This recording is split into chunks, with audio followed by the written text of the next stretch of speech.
जिन जिहादियों ने कन्हैया लाल को मारा उनको फांसी कब होगी। जिन्होंने उमेश कोल्हे को मारा, उनकी पत्नी का सुहाग उजाड़ा, उनको फांसी कब होगी। आतंकवादियों ने बटला हाउस में इंस्पेक्टर मोहन चंद शर्मा को मारा था, उनको फांसी कब होगी। भारत में ऐसे हजारों लोग जेलों में आराम से बैठ के बिरयानी खा रहे हैं जिन्होंने आतंकवादियों की मदद किया है, जिन्होंने देश के लिए जासूसी किया है, जिन्होंने देश के लिए गद्दारी किया है। जब कोरोना का समय चल रहा था आतंकवादी घटना नहीं हो रही थी। क्यों? क्योंकि आतंकवादियों के मन में खौफ था कि अगर हाथ लगाऊंगा, बाहर निकलूंगा तो मार दिया जाऊंगा। कानून ऐसा कोरोना जैसा होना चाहिए, खौफ पैदा करने वाला होना चाहिए। हमारी सेना केवल विदेशी जो भारत के बाहर बैठे हुए हैं उनको तो मार सकती है। भारत के अंदर जो गद्दार बैठे हैं, भारत के अंदर जो जिहादी बैठे हैं, भारत के अंदर जो अलगाववादी बैठे हैं, भारत के अंदर जो PFI जैसे संगठन चला रहे हैं, भारत के अंदर जो जमाती बैठे हुए हैं, भारत के अंदर जो भारत विरोधी बैठे हैं, भारत के अंदर जो गजवा हिंद का सपना पाल के बैठे हुए हैं, उनको सेना थोड़ी मारेगी। जो दुनिया की सबसे बड़ी जमात है उसका हेडक्वार्टर पाकिस्तान में नहीं है, उसका हेडक्वार्टर भारत में है और यहीं सुप्रीम कोर्ट से 2 किलोमीटर की दूरी पे है, संसद से 3 किलोमीटर की दूरी पे है। जिन लोगों ने कश्मीर में हजारों की संख्या में हिंदुओं को मारा, बहन बेटियों को विधवा बना दिया, उनका सिंदूर उजाड़ दिया, उनसे बदला कब लिया जाएगा।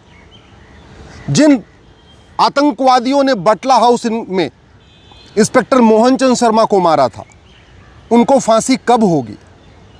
जिस आतंकवादी ने सेना के 4 जवानों को मारा, एयरफोर्स के 4 जवानों को, और आज 35 साल बीत चुके हैं, 1990 में मारा था, 2025 आ चुका है, उसको फांसी कब होगी।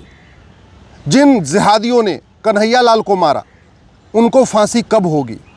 जिन्होंने उमेश कोल्हे को मारा, उनकी पत्नी का सुहाग उजाड़ा, उनको फांसी कब होगी।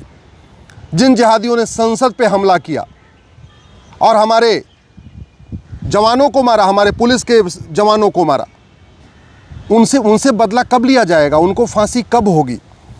जिन्होंने मुंबई में बम ब्लास्ट किया और जिन्होंने उनकी मदद किया, उनसे बदला कब लिया जाएगा, उनके ऊपर सर्जिकल स्ट्राइक कब होगी, उनको फांसी कब दी जाएगी। भारत में हजारों की संख्या में आतंकवादी आज भी जेलों में बिरयानी खा रहे हैं और वह आज भी जेलों में इसलिए बिरयानी खा रहे हैं क्योंकि हमारी पुलिस व्यवस्था सड़ी हुई है, हमारी न्यायिक व्यवस्था सड़ी हुई है, हमारा कानून घटिया है, हमारे पास नार्को पॉलीग्राफ ब्रेन मैपिंग कानून नहीं है। भारत में ऐसे हजारों लोग जेलों में आराम से बैठ के बिरयानी खा रहे हैं जिन्होंने आतंकवादियों की मदद किया है, जिन्होंने देश के लिए जासूसी किया है, जिन्होंने देश के लिए गद्दारी किया है। किसी भी जासूस, किसी भी गद्दार को न तो आज तक फांसी हुई, न उसकी 100% प्रॉपर्टी जब्त हुई, न उसकी नागरिकता खत्म हुई। जो स्लीपर सेल का काम करते हैं कश्मीर में, जिन आतंकवादियों ने आके हमारी 26 बहन बेटियों का सिंदूर उजाड़ा था, उसके बाद सेना ने अपनी बदले की कार्रवाई किया, 150 से ज़्यादा आतंकवादी और सैनिक मारे गए। लेकिन कश्मीर में जो स्लीपर सेल थे जिन्होंने आतंकवादियों की मदद किया, उनको जगह जगह पहुंचाया, उनको छिपाया, उसमें किसी एक भी स्लीपर सेल को फांसी होगी क्या? किसी एक भी स्लीपर सेल की नागरिकता खत्म होगी क्या? किसी एक भी स्लीपर सेल को आजीवन कारावास होगा क्या? उसकी प्रॉपर्टी जब्त होगी क्या? पूरे भारत में स्लीपर सेल चल रहे हैं। ऐसा कोई भारत का जिला नहीं है जहां 2-4 स्लीपर सेल नहीं है, और वो इसलिए भारत में बैठे हुए, इसलिए पल रहे हैं क्योंकि हमारा कानून घटिया है, हमारी न्यायिक व्यवस्था सड़ी हुई। पुलिस सत्ता की गुलाम बनी हुई है क्योंकि 1861 का पुलिस एक्ट चल रहा है। नार्को पॉलीग्राफ ब्रेन मैपिंग कानून नहीं है, और नतीजा ये हो रहा है कि जिस आतंकवादी ने 4 सेना के जवानों को मारा, उसने टीवी पे भी बोला हाँ हमने 4 जवानों को मारा। 35 साल से उसका मुकदमा चल रहा है और डिस्ट्रिक्ट कोर्ट में चल रहा है। क्यों इतनी तारीख पे तारीख हो रही है? अरे जब उस आतंकवादी ने कहा कि मैंने मारा, उसका वीडियो अवेलेबल है, फॉरेंसिक जांच करा लेते, और कंफर्म करना है तो उस आतंकवादी का narco polygraph brain mapping test कर लेते और टेस्ट करके फांसी दे देते। इस देश में हमारा विमान हाईजैक किया गया था, कंधार विमान जो हाईजैक किया गया था, क्यों किया गया था? क्योंकि आतंकवादियों को हमने फांसी देने की बजाय जेल में बैठ के बिरयानी खिलाना शुरू कर दिया, और जब वो जेल में बैठे बैठे बिरयानी खा रहे थे तो उनके जो साथी थे उन्होंने प्लान कर लिया और हमारा जहाज़ हैक कर लिया, कंधार विमान अपहरण हो गया। भारत में आधी से ज़्यादा समस्याएं घटिया कानूनों को ख़त्म करके हो सकती है। भय बिन होय न प्रीत, ये भगवान श्री राम ने कहा था, लेकिन हमारा कानून इस सिद्धांत पे बिल्कुल नहीं खरा उतरता।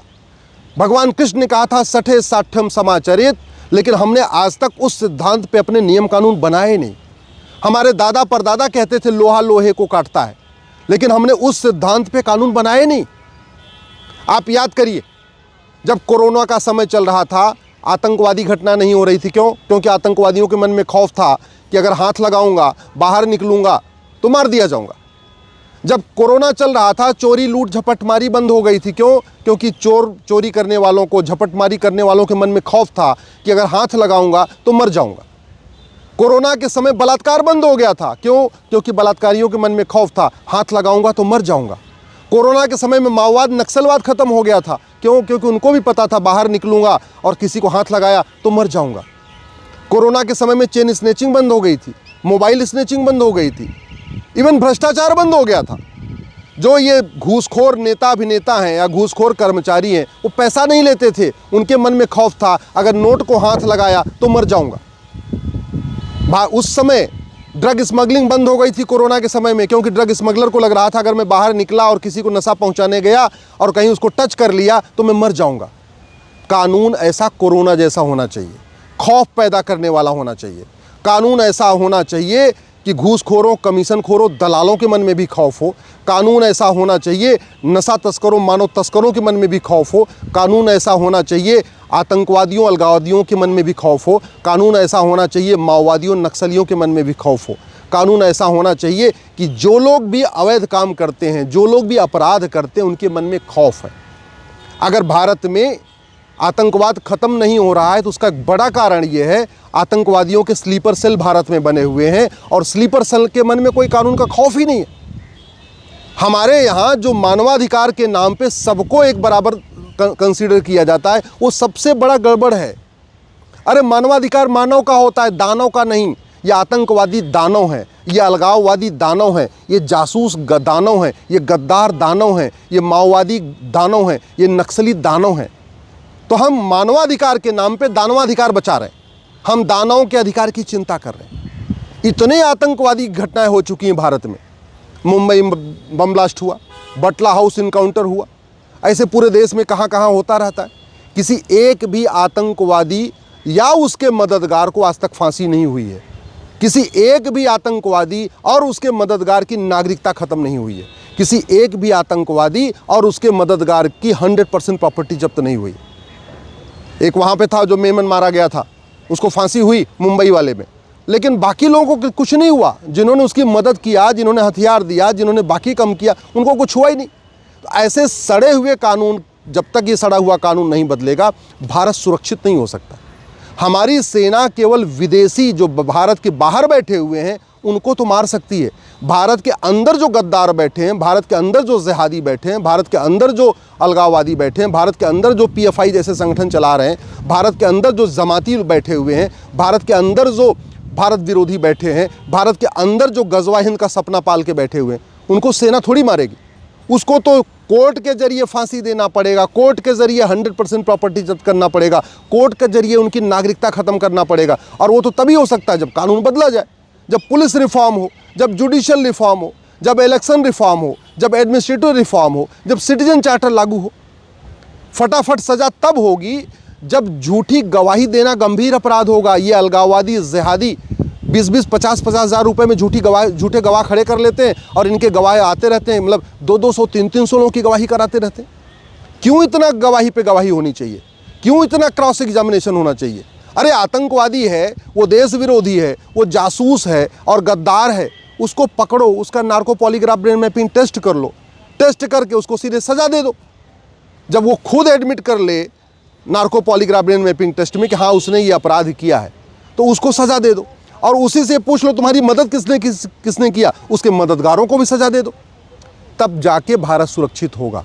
नहीं तो केवल ऑपरेशन सिंदूर करने से भारत सुरक्षित नहीं होगा। जितने पाकिस्तान में मुल्ला मौलवी हैं उससे ज़्यादा भारत में मुल्ला मौलवी हैं। जितनी पाकिस्तान में मस्जिदें हैं उससे ज़्यादा भारत में मस्जिदें हैं। जितने पाकिस्तान में दरगाहें हैं उससे ज़्यादा भारत में दरगाहें हैं। जितने पाकिस्तान में मज़ारे हैं उससे ज़्यादा भारत में मज़ारे हैं। जितने पाकिस्तान में मदरसे हैं उससे ज़्यादा भारत में मदरसे हैं। जितने पाकिस्तान में मरकज़ हैं उससे ज़्यादा भारत में मरकज़ हैं।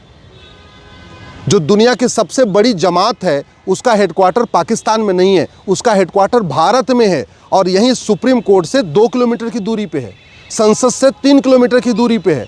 Biggest Jamaat of the world आप गूगल करके देखिए तो पता चलेगा। बिगेस्ट जमात जो दुनिया की सबसे बड़ी जमात है जिस पे कई देशों ने बैन किया हुआ है, वो जमात का हेडक्वार्टर भारत में चल रहा है। तो इसलिए हम बहुत बड़े खतरे में चल रहे हैं। 1000 बेटियां प्रतिदिन लव जिहाद का शिकार हो रही हैं, 1500 परिवार पर डे कन्वर्ट हो रहे हैं, यानी 10,000 हिंदुओं का प्रतिदिन धर्मांतरण हो रहा है। 6 करोड़ रोहिंग्या बांग्लादेशी यहाँ के बैठे हुए हैं। ड्रग जिहाद के ज़रिए लड़कों युवाओं को नपुंसक बनाया जा रहा है, लड़कियों में बाजपन बढ़ रहा है। घुसपैठ जिहाद के ज़रिए 6 करोड़ घुसपैठियों को बसा दिया। जनसंख्या जिहाद चल रहा है, लैंड जिहाद चल रहा है और उस पर कानून बनाने की बजाय केवल और केवल पूरी की पूरी चर्चा आतंकवाद। अरे भैया, विदेशी आतंकवादियों को सेना निपट लेगी। एयरफोर्स, नेवी और हमारे जो आर्मी है वो इतनी सक्षम है कि वो भारत के बॉर्डर के जो बाहर वाले दुश्मन उसे निपट लेगी। अंदर के दुश्मनों को निपटने के लिए जस्टिस विद इन ईयर लागू करना पड़ेगा।